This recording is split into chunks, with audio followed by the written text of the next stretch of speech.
सुमन आप लोगों के सामने एक नया वीडियो लाया हूं। और सबसे बड़ी बात, मैं ये जो महापुरुष कहिए या फिर इसे विष्णु का अवतार कह सकते हैं, सबसे बड़ी बात है कि विष्णु का ऐसा अवतार जो कि पूरे विश्व के लिए आज तक प्रेरणा का स्रोत बना हुआ है, और उनका नाम है गौतम बुद्ध। ये गौतम बुद्ध के बारे में आज मैं आपको पूरे तरीके से डिटेल्स से बताने वाला हूं, जिससे कि आपको कोई भी प्रश्न बौद्ध धर्म से लेकर अगर जहां एग्जाम में पूछे जाते हैं, ठीक है, कोई भी एग्जाम में, तो वो पूरे तरीके से क्लियर होंगे। खासकर जो है आपको बिहार बोर्ड 12th के लिए ये है, आपको मैं लिख भी देता हूं यहाँ पे 12th। सबसे पहले गौतम बुद्ध को बारे में आप ये जानिए, गौतम बुद्ध को जो है, ठीक है, गौतम बुद्ध का जो जन्म है, उससे पहले आप ये भी जान लीजिए कि गौतम बुद्ध को लाइट ऑफ एशिया कहा जाता है। गौतम बुद्ध को लाइट ऑफ एशिया यानी कि एशिया का प्रकाश, क्यों? क्योंकि गौतम बुद्ध ने जब ज्ञान की प्राप्ति की थी और गौतम बुद्ध से पूरा विश्व, कोरिया, चीन, श्रीलंका, भारत, म्यांमार, ठीक है, अनेक देश, जब जो जापान पूरे तरीके से जब प्रभावित हो गया, तो पूरे तरीके से पूरे देशों में, खासकर एशिया के विभिन्न देशों में जो है ज्ञान की प्रकाशमयी झलक दिखाई दी थी। पूरे एशिया को उसने ज्ञान के प्रकाश से प्रकाशित किया, इसीलिए उसे कहा जाता है लाइट ऑफ एशिया, यानी कि एशिया का प्रकाश। अब गौतम बुद्ध के जन्म के बारे में बात करेंगे। तो गौतम बुद्ध का जो जन्म हुआ था वो 563 बीसी में हुआ था, यानी कि ईस्वी पूर्व गौतम बुद्ध का जन्म 563 बीसी में हुआ था। गौतम बुद्ध का जो जन्म हुआ था वो हुआ था नेपाल के निकट कपिलवस्तु, नेपाल की कपिलवस्तु के निकट लुम्बिनी में, ठीक है, नेपाल के कपिलवस्तु के निकट लुम्बिनी में इनका जन्म 563 बीसी में होता है। और 563 बीसी में इनका जन्म होता है। साथ ही साथ ये इनका जो जन्म है, इनका उल्लेख, ठीक है, इसका उल्लेख रूमीदेई अभिलेख में मिलता है। इस अभिलेख को अशोक ने बनाया था, ठीक है, इस अभिलेख को अशोक ने बनाया था, ठीक है, मैं लिख भी देता हूं, इस अभिलेख को अशोक ने बनाया था, ठीक है, रूमीदेई का अभिलेख है। तो गौतम बुद्ध के बारे में हम बात कर रहे थे। गौतम बुद्ध का जन्म 563 ईस्वी पूर्व में होता है, नेपाल के कपिलवस्तु के निकट लुम्बिनी में, ठीक है। और जो होते हैं ये रूमीदेई अभिलेख में इसका उल्लेख मिलता है, ठीक है। और इसके जिसको की बनाया था किसने? अशोक ने बनाया था। ये रूमीदेई अभिलेख को अशोक ने बनाया था, क्योंकि जिनका जब इनका जहां जन्म हुआ था वहां अशोक आए थे, और जो है रूमीदेई अभिलेख में इनका उल्लेख मिलता है। उसके बाद जो है सबसे पहले आप ये भी साथ साथ जान लीजिए कि गौतम बुद्ध जो है, ठीक है, या बौद्ध धर्म में गौतम बुद्ध, ठीक है, या बौद्ध धर्म में जो है गौतम बुद्ध के जन्म से पहले मैं गर्भ की बात करता हूं। गौतम बुद्ध जो गर्भ में थे वो हाथी का प्रतीक था, और गौतम बुद्ध का जो जन्म हुआ वो कमल का प्रतीक था, क्योंकि जो है हाथी का मतलब ताकतवर व्यक्ति जन्म लिया था। ये तो आप जानते ही हैं, ऐसा ताकतवर जिसने पूरे एशिया को, ठीक है, अपने ज्ञान से तो प्रकाशित किया ही साथ आज और हमेशा पूरा विश्व इनके ज्ञान से प्रभावित रहेगा, इनके ज्ञान से प्रभावित रहेगा। जन्म कमल, ये शांति का प्रतीक, ठीक है, पूरे विश्व के शांति के लिए इनका जन्म हुआ था। जब इनका जन्म हुआ था तो ठीक है, दो लोग, कौन कौन मैं बता देना चाहता हूं आप लोगों को, जिसका नाम था कौंडिन्य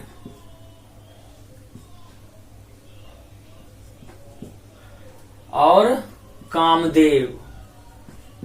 कौंडिन्य और कामदेव नामक दो ज्योतिष ब्राह्मण आए थे, और इनके जन्म के विषय में इनके पिता जो थे, इनका नाम था शुद्धोधन, ठीक है, इनके पिता जो थे इनके पिता जो थे इनका नाम था शुद्धोधन। आप इसे स्क्रीनशॉट करना चाहते तो कर सकते हैं, मैं इसे मिटाऊंगा। ठीक है,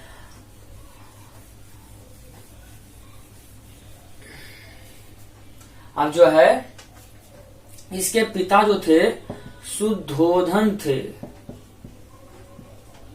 इसके पिता शुद्धोधन जो थे उन्हें बताया कौंडिन्य और कामदेव ने। ठीक है, इनके पिता जो थे शुद्धोधन वो शाक्य वंश के राजा थे। मैं यहां मिटा देता हूं, यहां लिख देता हूं। ठीक है, शाक्य वंश के राजा, शाक्य वंश के राजा थे।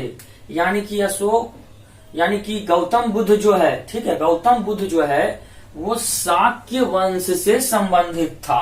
ठीक है, शाक्य वंश का जो उत्तराधिकारी जो था वो गौतम बुद्ध था उसे।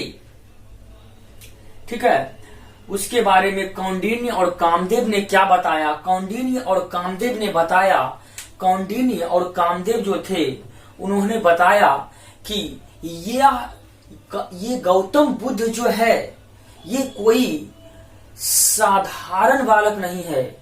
ये या तो महान सन्यासी बनेगा या ग्रेट किंग बनेगा, यानी कि महान राजा बनेगा, नहीं तो महान सन्यासी बनेगा।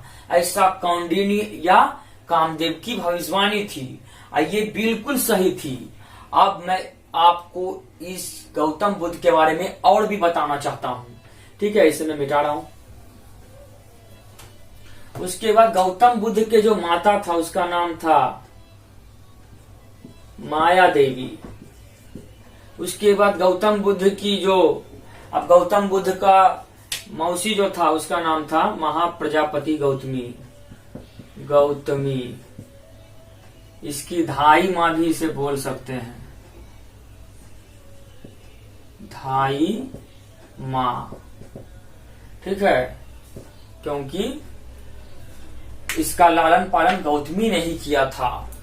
ठीक है, जो है इसका लालन पालन गौतमी ने किया, क्योंकि गौतम बुद्ध का जब जन्म हुआ था तो जन्म के 7वें दिन ही गौतम बुद्ध की माता का निधन हो गया, जिससे कि शुद्धोधन बहुत ही दुखी हुए और वे महाप्रजापति गौतमी के पास गए और महाप्रजापति गौतमी से कहा कि आप हमारे बालक की देख रेख कीजिए, आपके देख रेख में ही शाक्य वंश का उत्तराधिकारी जो है वह पलेगा। और शुद्धोधन ने महाप्रजापति गौतमी के साथ विवाह कर लिया। ठीक है, हालांकि इससे पहले भी महाप्रजापति गौतमी के एक पुत्र और एक पुत्री था, जिसमें कि सौतेला भाई का इसका नाम होगा नंद और जो होगा सौतेला बहन का नाम होगा नंदा, गौतम बुद्ध के। उसके बाद जो है महाप्रजापति गौतमी ने धाई माँ के रूप में गौतम बुद्ध को अपनाया और उसके बाद ये बहुत ही शांत स्वभाव का था। इसके पिता को, ठीक है, शुद्धोधन को पूरे तरीके से चिंता होने लगी कि हमारा जो पुत्र है वो किस तरह अब जो है पूरे आगे बढ़ेगा, हमारा जो है कुल वंश को देखेगा।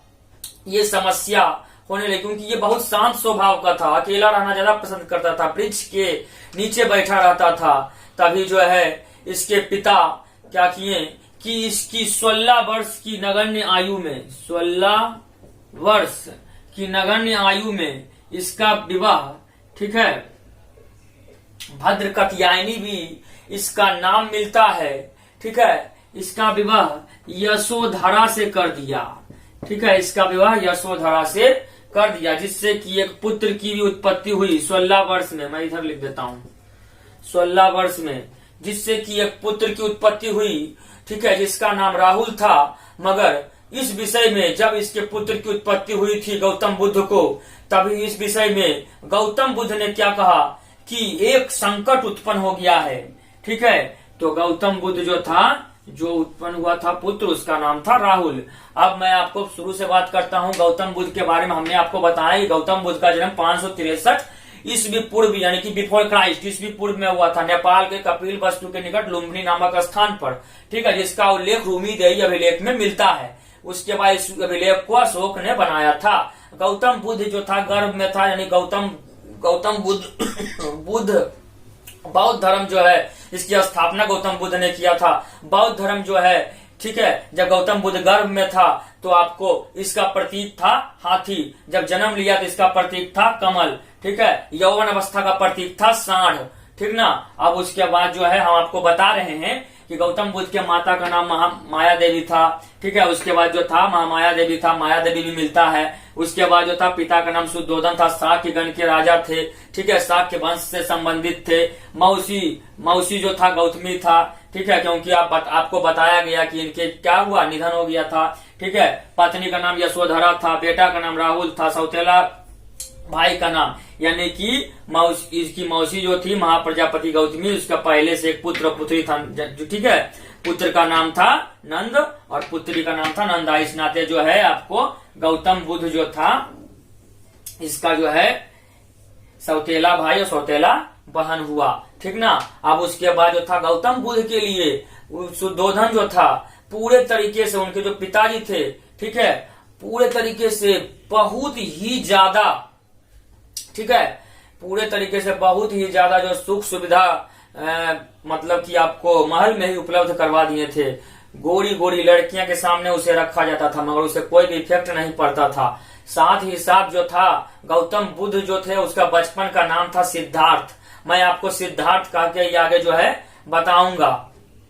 और बुद्ध जो है उसका अर्थ होता है ज्ञानी। जब उसे ज्ञान की प्राप्ति हुई थी तो ज्ञानी बन गया था, ठीक है। अब उसके बाद जो है मैं आपको आगे चलता हूं, इसको आप स्क्रीनशॉट कर लीजिए, मैं मिटाऊंगा।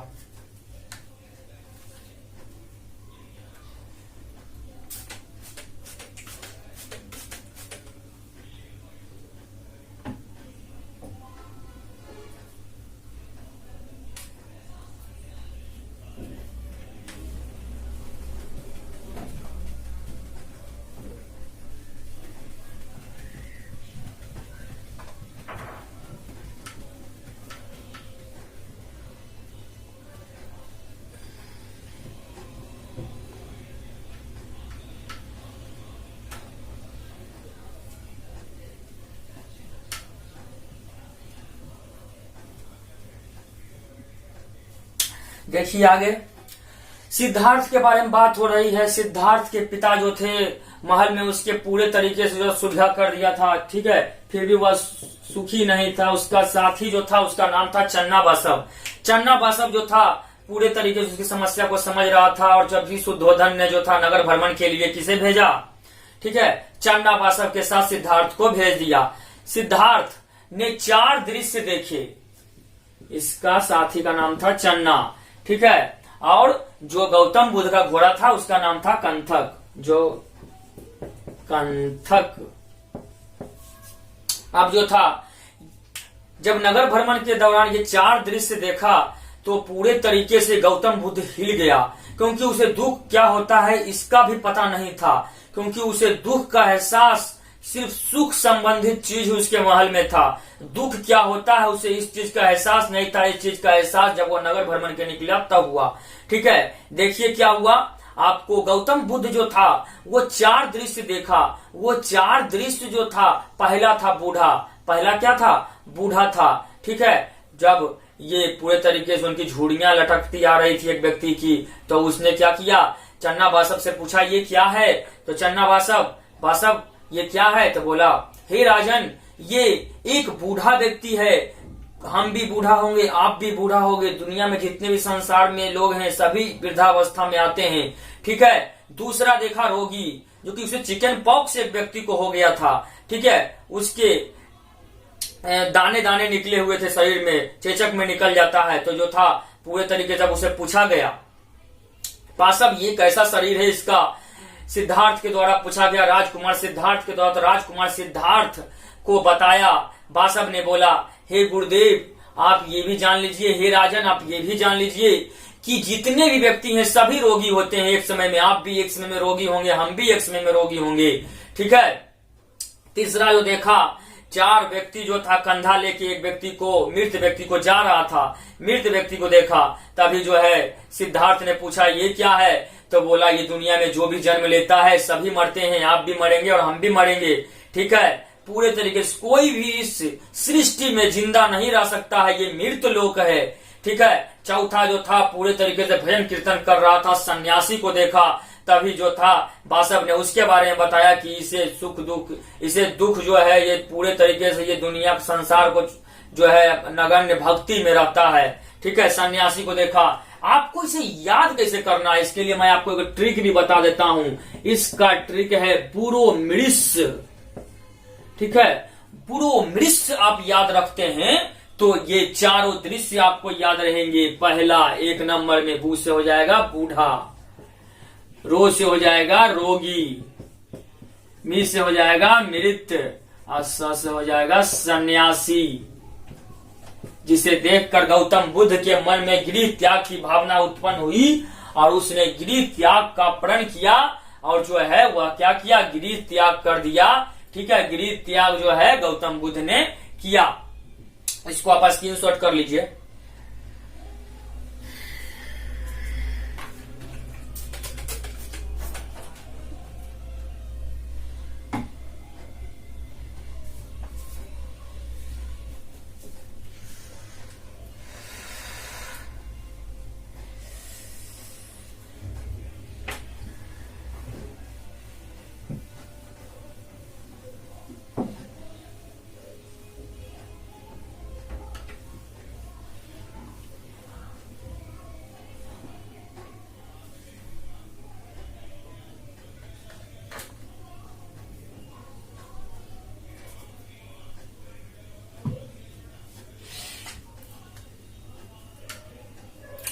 मैं बता रहा था आपको कि गौतम बुद्ध जो था गृह त्याग किया।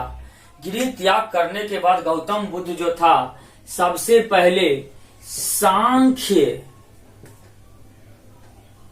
दर्शन के गुरु, सांख्य दर्शन, ठीक है, सांख्य दर्शन में लिख रहा हूं, सांख्य दर्शन जो थे उसके गुरु थे, सबसे पहले आप ये समझिए कि अलार कलाम से मिले डायरेक्ट। ठीक है। गौतम बुद्ध किससे मिले? अलार कलाम से मिले। सर्वप्रथम पहला गुरु जो था गौतम बुद्ध का अलार कलाम था। उसके बाद जो था उससे सांख्य दर्शन की शिक्षा ली। किसने? गौतम बुद्ध ने। ठीक है। गौतम बुद्ध ने जो था, यानी सिद्धार्थ में बोल सकता हूं अभी इसे, सिद्धार्थ ने जो था सर्वप्रथम किससे मिले? अलार कलाम से मिले और अलार कलाम जो था उसे सांख्य दर्शन की शिक्षा दिया। ठीक है। अब सांख्य दर्शन की शिक्षा देने के बाद, ठीक है, सांख्य दर्शन का ये शिक्षा जब प्राप्त किया तो ये दक्षिण की ओर मुख किया। दक्षिण की ओर मुख कौन करेगा? दक्षिण की ओर सिद्धार्थ मुख करेंगे। ठीक है। और दक्षिण जो है, इसीलिए बौद्ध धर्म में दक्षिण जो होता है वह शुभ माना गया है। दक्षिण दिशा को शुभ माना गया है क्योंकि गौतम बुद्ध ने ज्ञान की प्राप्ति के लिए दक्षिण दिशा की ओर मुख किया था। अब गौतम बुद्ध जो थे ज्ञान की प्राप्ति के लिए दक्षिण दिशा की ओर मुख किया। गौतम बुद्ध क्या किया? दक्षिण दिशा की ओर मुख करके ज्ञान की प्राप्ति हेतु, ठीक है, ज्ञान की प्राप्ति हेतु गया पहुंचे। कहां पहुंचे? गया पहुंचे। ज्ञान की प्राप्ति हेतु गौतम बुद्ध जो है गया पहुंचे और फाल्गु नदी के तट पर 5 ब्राह्मण के साथ, ठीक है, 5 ब्राह्मण के साथ, जिसका नाम था आपको कौंडिन्य, बाप्पा, भादिया, अस्सागी और महनामा। ठीक है। कौंडिन्य, बाप्पा, भादिया, अस्सागी और महानामा, ये 5 ब्राह्मण थे। ठीक है। जिनके साथ 6 वर्ष तक इन्होंने, ठीक है, फाल्गु नदी के तट पर घोर तपस्या की। और जब घोर तपस्या इन्होंने किया मगर उसके बावजूद भी जब इन्हें ज्ञान की प्राप्ति नहीं हुई, क्यों नहीं हुई? तो एक, ठीक है, जंगल में निवास करने वाली औरत जिसका नाम था सुयाता, उसके हाथ से सिद्धार्थ ने भोजन ग्रहण कर लिया, खीर ग्रहण कर लिया, जिस कारण ये पांचों ब्राह्मण ने कहा कि मैं 6 वर्ष तक तुम्हारे साथ घोर तपस्या भूखे प्यासे किया हूं और तुमने क्या किया, इसके साथ जो है मतलब हमारे उपवास को तोड़ दिया, अपने उपवास को तोड़ दिया, तुम ढोंगी हो। और उसे ढोंगी कहकर वह चले गए। इसका स्क्रीनशॉट कर लीजिए। लिंक खत्म हो गया। लिंक भर के मैंने रखा था यहाँ पे।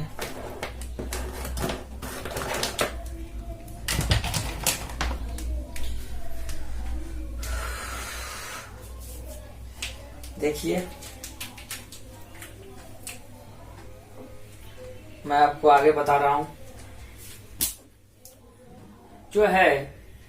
अब ये दक्षिण की ओर मुख किया, ठीक है।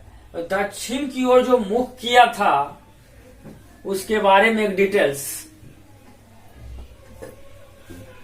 देखिए, मैं आपको बता दे रहा हूं।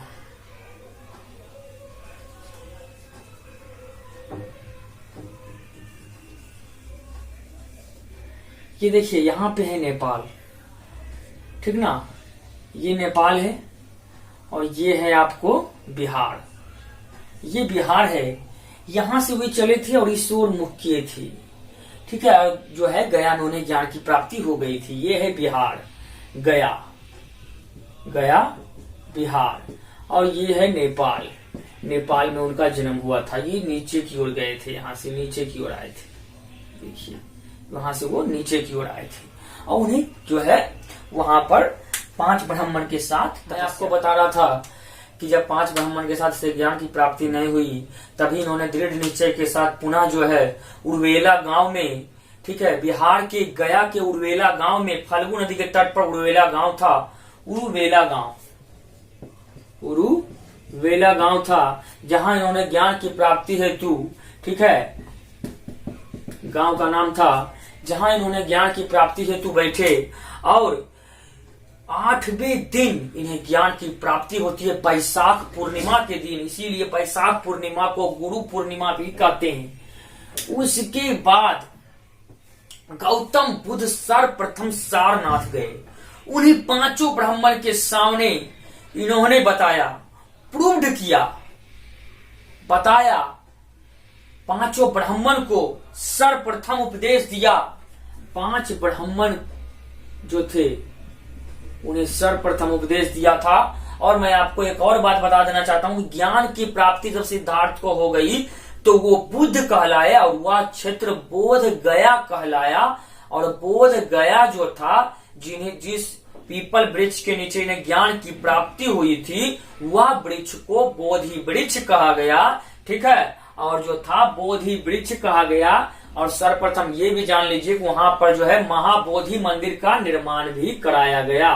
महाबोधि मंदिर, महाबोधि मंदिर जो था उसका निर्माण जो था, ठीक है, अशोक ने किया था। कौन किया था? उसका निर्माण जो था, महाबोधि मंदिर का जो निर्माण था, ठीक है, वह अशोक ने किया था। और महाबोधि मंदिर का जो पूरे तरीके से, ठीक है, इसे विश्व विरासत की सूची में 2009 में आपको यूनेस्को द्वारा विश्व विरासत की सूची में इसे शामिल भी किया गया है, ठीक है। महाबोधि मंदिर जो था आज भी अवस्थित है, आप लोग जाके देख सकते हैं। उसके बाद आपको अशोक ने इसे बनवाया था। और आप ये जान लीजिए, मैं आपको बैक बता रहा हूं कुछ अब, जैसे कि गौतम बुद्ध के बारे में हमने आपको बताया था। जब उन्हें ज्ञान की प्राप्ति हो गई तो वो सारनाथ गए। सर्वप्रथम कहाँ गए? सारनाथ गए। और गौतम बुद्ध सारनाथ जाकर 5 ब्राह्मण को उपदेश दिया सर्वप्रथम। इसने गौतम बुद्ध ने बताया कि, और गौतम बुद्ध को जो गौतम बुद्ध ने सर्वप्रथम बताया, ये सबसे बड़ी बात है, ठीक है। जब उन्होंने उपदेश दिया तो उसे कहा गया धर्म चक्र प्रवर्तन। क्यों? क्योंकि गौतम बुद्ध से उन 5 ब्राह्मणों ने पूछा, आ गए ढोंगी? तो बोला मैं आ गया, मुझे ज्ञान की प्राप्ति भी हो गई। तो बोला मुझे ज्ञान की प्राप्ति क्यों नहीं हुई? तो बोला तुमने तृष्णा किया, तुमने लालच किया, तुम्हें इसीलिए ज्ञान की प्राप्ति नहीं हुई। ठीक है, और मुझे ज्ञान की प्राप्ति हुई। उसके बाद इसीलिए कहा गया इसे धर्म चक्र प्रवर्तन। ठीक है, और गौतम बुद्ध ने जो गृह त्याग किया था, मैं जरा बैठ जा रहा हूं, उसे कहा गया था महाभिनिष्क्रमण।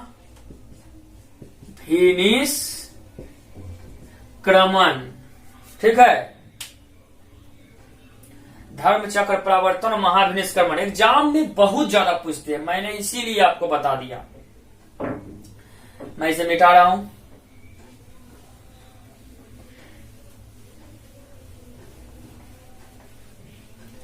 अब उसके बाद गौतम बुद्ध जो थे, ठीक है, धन्ना को उपदेश दिया था। एक सुनार था धन्ना, उसे भी उपदेश दिया। ठीक है, गौतम बुद्ध ने सारनाथ में उसे भी उपदेश दिया था, जहां पर कि उन्होंने 4 आर्य सत्य के बारे में बताया था। ठीक है, गौतम बुद्ध ने 4 आर्य सत्य के बारे में बताया। सबसे पहले 4 आर्य सत्य क्या है, सबसे पहले जान लीजिए। लोगों को मोक्ष की प्राप्ति हेतु 4 आर्य सत्य को उन्होंने बताया। ठीक है, उपदेश दिया 4 आर्य सत्य का। 4 आर्य सत्य में जो है दुख समुदाय, मैं पहले लिख रहा हूं, दुख निरोध,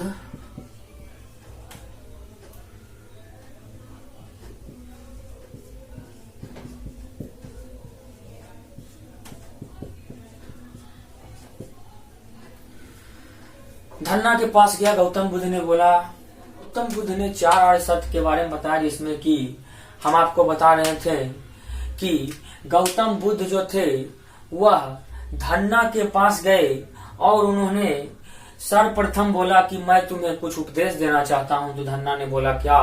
तो धन्ना को बताया कि ये दुनिया दुख से भरा हुआ है। तो प्रथम है 4 आर्य सत्य में पहला, दुनिया जो है दुख से भरा हुआ है। कोई व्यक्ति सुबह से उठता है वह जो है पूरे तरीके से कष्ट में ही रहता है, ऐसा कि हमने आपको बताए थे। ठीक है, आज जो है पूरे दुनिया जो है कष्ट में है। मैं भी आज पढ़ा रहा हूँ जो दुख में हूँ। ठीक है, कमाने के लिए पढ़ा रहा हूँ। कोई बच्चा उठता है सुबह सुबह, बोलता है मम्मी को चॉकलेट चाहिए, रुपया चाहिए, मोबाइल चाहिए, गाड़ी चाहिए, साइकिल चाहिए, बड़ा मोटरसाइकिल चाहिए। बच्चा नंगे जन्म लेता है, मगर पूरे तरीके से बाहर तृष्णा उसे लालच ही लालच चाहिए। लालच बढ़ जाता है और पूरे तरीके से जो है हम उनकी आवश्यकताओं की पूर्ति करते करते तंग रहते हैं, दुख ही दुख रहते हैं। ठीक है, उसके बाद दूसरा होता है दुख समुदाय, दुख का कारण।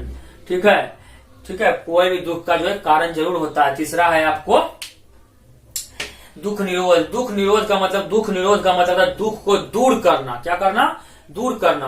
और चौथा जो है आपको दुख निरोध गामिनी। ठीक है, दुख निरोध गामिनी। दुख निरोध गामिनी का मतलब होता है कि दुख निरोध गामिनी का मतलब कि दुख को दूर करने के उपाय, निवारण के उपाय बताया, जिसमें कि गौतम बुद्ध ने अष्टांगिक मार्ग को बताया। अष्टांगिक मार्ग, ठीक है, गौतम बुद्ध ने अष्टांगिक मार्ग को बताया, जिसमें कि सर्वप्रथम जो है आपको अष्टांगिक मार्ग 8 है। सम्यक दृष्टि, सम्यक वाणी, सम्यक संकल्प, सम्यक कर्म, सम्यक आजीव, सम्यक व्यायाम, सम्यक स्मृति, सम्यक समाधि। ये सभी जो है आपको अष्टांगिक मार्ग हैं। और अष्टांगिक मार्ग के माध्यम से कोई भी व्यक्ति जो है मोक्ष को प्राप्त कर सकता है, दुख को निरोध कर सकता है। उसके बाद जो है गौतम बुद्ध ने कर्मवाद के बारे में बताया, क्षणिकवाद के बारे में बताया। गौतम बुद्ध ने बताया कि कर्म के अनुसार ही व्यक्ति को फल मिलता है। ठीक है, और गौतम बुद्ध ने बताया क्षणिकवाद के तहत ये दुनिया क्षणभंगुर है, पल पल ये दुनिया बदल रही है, परिवर्तनशील है। ठीक है, जिसे क्षणिकवाद कहा गया। इसे आप स्क्रीनशॉट करना चाहे तो कर सकते हैं, नहीं तो मैं मिटा रहा हूं।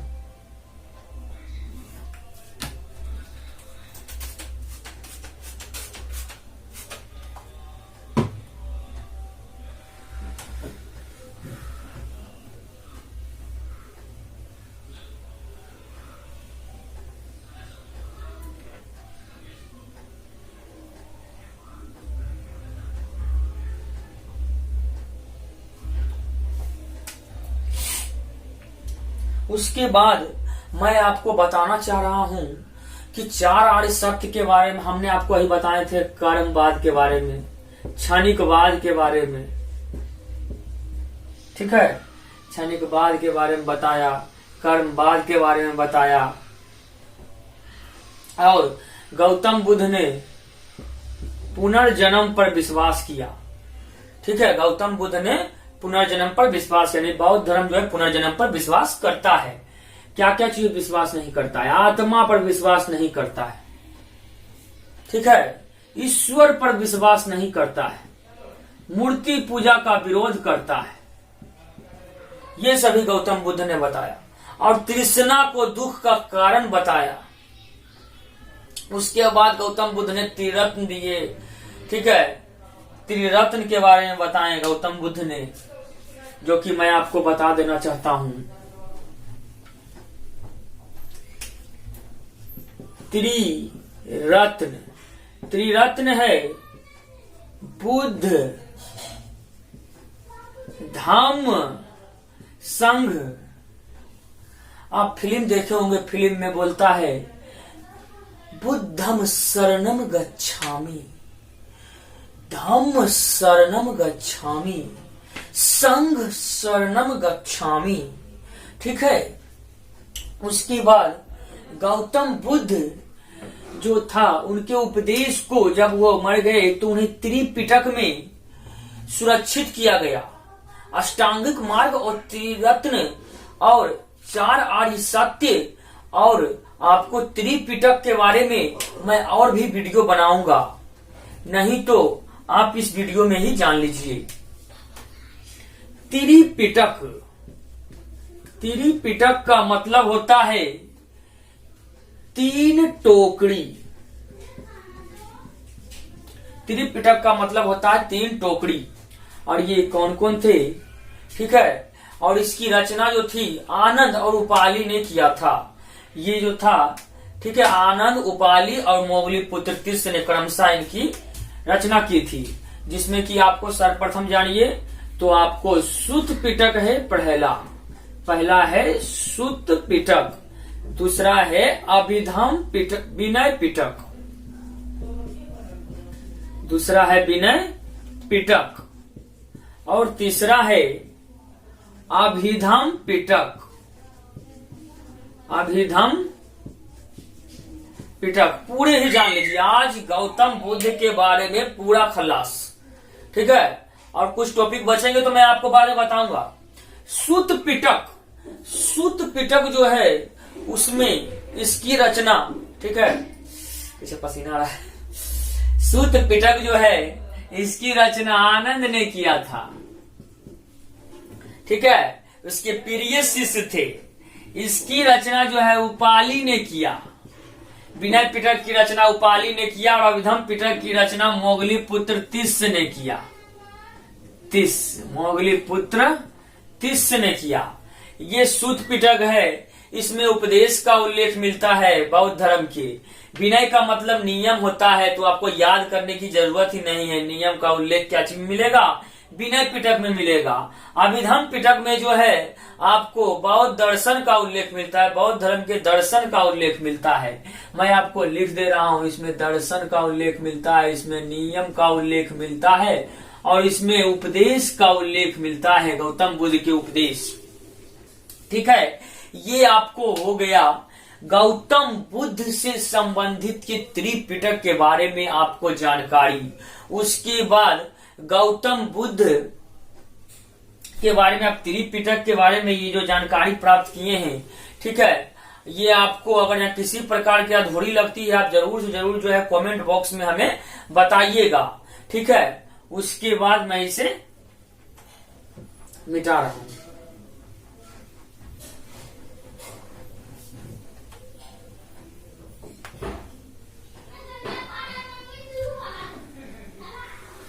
उसके बाद गौतम बुद्ध जो थे कौशल महाजनपद की ओर, कौशल राज्य की ओर अग्रसर हुए, जिसकी राजधानी थी श्रावस्ती। वहां इन्होंने अंगुली माल से मिले। अंगुली माल 101 व्यक्ति को मारकर अंगुली को काटकर उसको माला बनाने का प्रण लिया था। जब गौतम बुद्ध उनके सामने आए और गौतम बुद्ध को बोला कि अगर जहां तुम मुझे मारने दोगे, अगर तुम मुझे मारने दो, मैं तुम्हें मारकर 101 जो मैं अपने प्रण लोगों को मारने का लिया हूं वो पूरा हो जाएगा। तभी जो है गौतम बुद्ध ने कहा कि एक आप क्या कीजिए, एक पत्ता तोड़िए, फूल में पेड़ से एक पत्ता आप क्या कीजिए, तोड़िए। ठीक है, क्योंकि कोई भी व्यक्ति मरता है तो उसे मरने से पहले अंतिम इच्छा पूछा जाता है। तो अंगुलीमाल ने भी पूछा, अंगुलीमाल जो था डाकू, उन्होंने पूछा। तो अंगुलीमाल को गौतम बुद्ध जो थे उन्होंने कहा कि एक पत्ता तुम एक वृक्ष से तोड़ लो। उस गौतम बुद्ध के कहने पर अंगुलीमाल ने एक पत्ता तोड़ लिया। ठीक है, और गौतम बुद्ध ने कहा फिर कि तुम इसे जहां से तोड़े हो वहां तुम वापस इसे जाकर जोड़ दो। तभी अंगुलीमाल जब जोड़ने के लिए गए तो वो जुड़ा नहीं, बोला ये नहीं हो रहा है। तो बोला जब तुम्हें तोड़ने का अधिकार नहीं है, ठीक है, जब तुम्हें जोड़ने का अधिकार नहीं है तब तुम्हें इस पत्ते को तोड़ने का भी अधिकार नहीं है। और गौतम बुद्ध जो थे, ठीक है, इस तरह कहा कि 101 आदमी का तुम प्राण लोगे अगर, तो 101 आदमी का प्राण देने का तुमको जब अधिकार नहीं है तो लेने का भी अधिकार नहीं है। इस तरह जो है उसे नरभक्षी को वह गौतम बुद्ध अहिंसावादी बना देते हैं। ठीक है, उसके बाद हम बता रहे थे कौशल राज की राजधानी श्रावस्ती में वह जाता है और इसके शासक होते हैं प्रसेनजीत। वह श्रावस्ती जाते हैं, श्रावस्ती के शासक होते हैं प्रसेनजीत। प्रसेनजीत जो होते हैं वो श्रावस्ती के शासक होते हैं। उसके बाद वह मगध जाते हैं। ठीक है, ये दूसरा नंबर है। पहला नंबर में सारनाथ जाते थे, सारनाथ गए थे। तीसरा नंबर, ठीक है, मगध गए। मगध में उन्होंने, मगध के उस समय शासक जो थे, ठीक है, मगध जो था उस समय वहां का शासक था बिंबिसार। ठीक है, मगध का शासक था बिंबिसार। बिंबिसार जो था उसके दरबार में जीवक नामक प्रसिद्ध वैद्य रहता था। जब महात्मा बुद्ध की तबीयत खराब हो गई थी तो जीवक नामक प्रसिद्ध वैद्य को जो है, ठीक है, महात्मा बुद्ध के उपचार हेतु बिंबिसार ने भेजा था। ठीक है, और उसके बाद जो था बिंबिसार ने गौतम बुद्ध से प्रभावित होकर वहां पर चैत्य का निर्माण करवाया।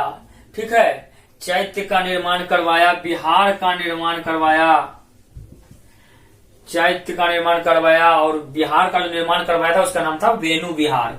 ठीक है, उसके बाद जो था और भी बौद्ध धर्म में बहुत से चीजें हैं जो कि बहुत ज्यादा मायने देते हैं, जिसमें कि आपको स्तूप है। ठीक है, उसके बाद जो है मठ, सबके बारे में मैं आपको बता रहा हूं। चैत्य का मतलब होता है पूजा स्थल। जैसा कि हिंदू धर्म में पूजा स्थल को मंदिर कहते हैं, इस्लाम धर्म में पूजा स्थल को आपको मस्जिद कहते हैं, सिख धर्म में पूजा स्थल को गुरुद्वारा कहते हैं, उसी प्रकार बौद्ध धर्म में पूजा स्थल को चैत्य कहा जाता है। उसके बाद जो था गौतम बुद्ध बिहार का संबंध बौद्ध धर्म से क्या रखता है, तो बिहार जहां पर बौद्ध भिक्षु का मतलब होता है बौद्ध धर्म के प्रचारक। जहां बौद्ध धर्म के प्रचारक रहते थे, निवास स्थल था, उसे बिहार कहा जाता था। स्तूप का अर्थ होता है थूहा या ढेर, इस टाइप का। ठीक है, स्तूप का अर्थ जो होता है थूहा या ढेर होता है। आप ये जान लीजिए कि विश्व का सबसे ऊंचा, ठीक है, स्तूप भारत में ही अवस्थित है, जिसका नाम है शांति स्तूप। ठीक है, जो कि राजगीर में है, जिसे बिंबिसार, ठीक है, जिसे मगध साम्राज्य के शासक अजातशत्रु ने बनवाया था। ठीक है, इसे मगध साम्राज्य के शासक अजातशत्रु ने बनवाया था, क्योंकि बिंबिसार के पुत्र थे।